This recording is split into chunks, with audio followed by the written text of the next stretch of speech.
So, Pam, I'm really trying to. I want to buy a house. I have a lot of questions.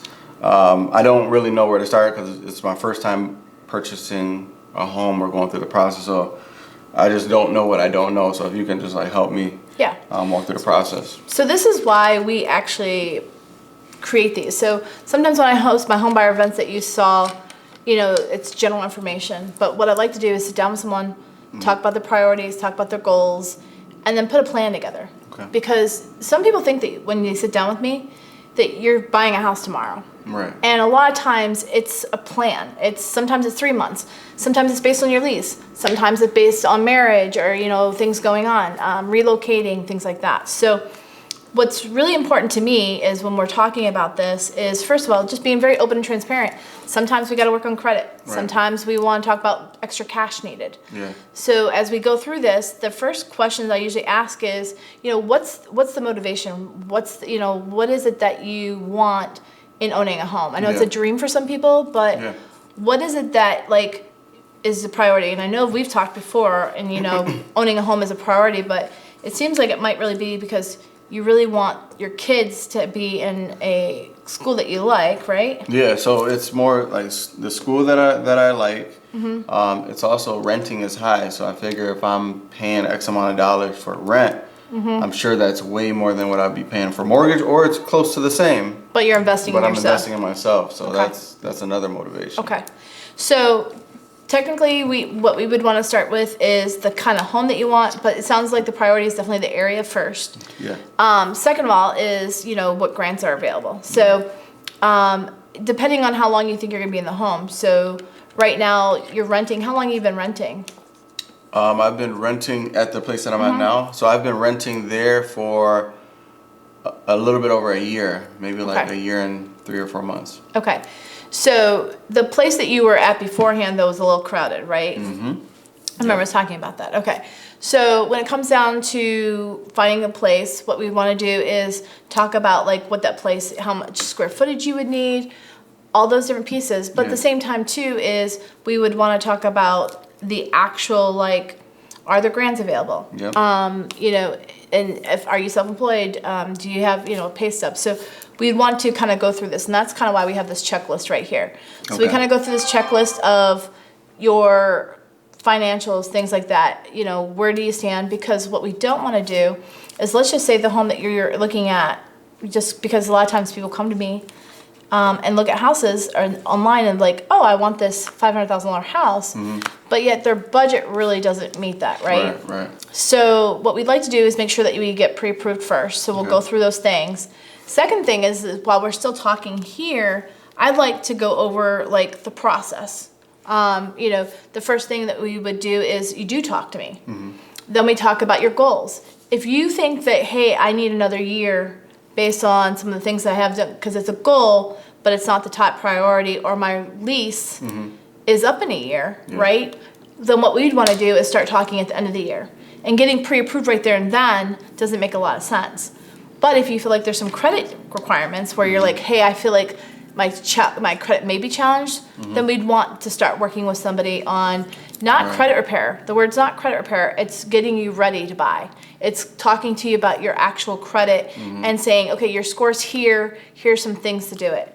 And it's really just advice. Gotcha. So you want to start there. Okay. So I know that you've been through some of this, and I know that you've kind of been working on your credit. So let's just say that in the next 6 months that you are going to be buying. Your lease is up in November, December? December, yeah. Okay. So what we want to do is start looking at the priorities. Okay. So what kind of home do you want? Does it matter if it's a colonial? Do you know what a split level? And we have a sheet here that kind of tells you what is what. Yeah. Do you guys prefer a ranch? So those are some questions that... The ranch is on the table. Ranch is on the table. Mm-hmm. The difference between a colonial and a ranch. Colonials, because we don't have basements here, they're either slabs or crawl spaces. Ranches take up a bigger footprint, so they're usually more money per square foot. Okay. Your colonials would get bigger bang for your buck because you can build on top of the one level. Okay. So higher is better. Yeah. For price per square foot. Gotcha. What about a yard? Is a yard important? Yes, because I have 3 kids, so a backyard would be awesome. A front yard would be awesome. Kids play basketball. And we also have dogs, so I want the dogs to be able to run around in the backyard. So definitely and a not fenced-in worry. yard. Fenced in would be great. Yeah. Okay. And then also about your home, do you guys cook a lot? Yes. we Okay. do. So you want a decent sized kitchen?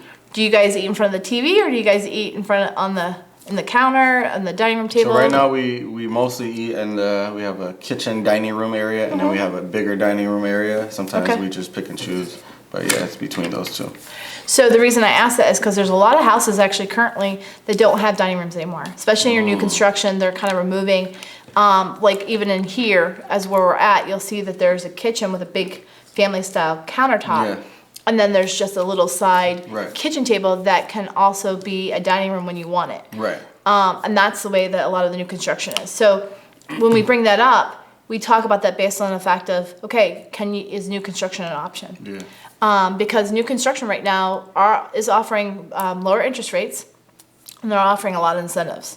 So that's just something to put on the table. Okay. And then the other thing about the house too is that how many bedrooms do we need? So right now we're working with 4 bedrooms. So Okay. we need 4 bedrooms. Okay, is that 4 bedrooms with a bonus, or is that 4 bedrooms plus an office space? Office space would be great. Okay. I have the 3 kids; they have their own room, and then we have our own. Me and my wife have our room, and an office space would be Would be nice. it would be nice. Okay, and how old are the kids right now? 14, 11, and 8. Okay, so right now when they're hanging out, where do they end up hanging out at? So we have a loft area. Okay, So so they'll you either probably be- want that again? Yeah, they have Okay. the loft area, and then sometimes they'll be in the living room watching TV. Okay. Yeah. So it sounds like right now that we'd probably need at least a 3,000 square foot home. Okay. Do you prefer a garage, or do you care about a garage?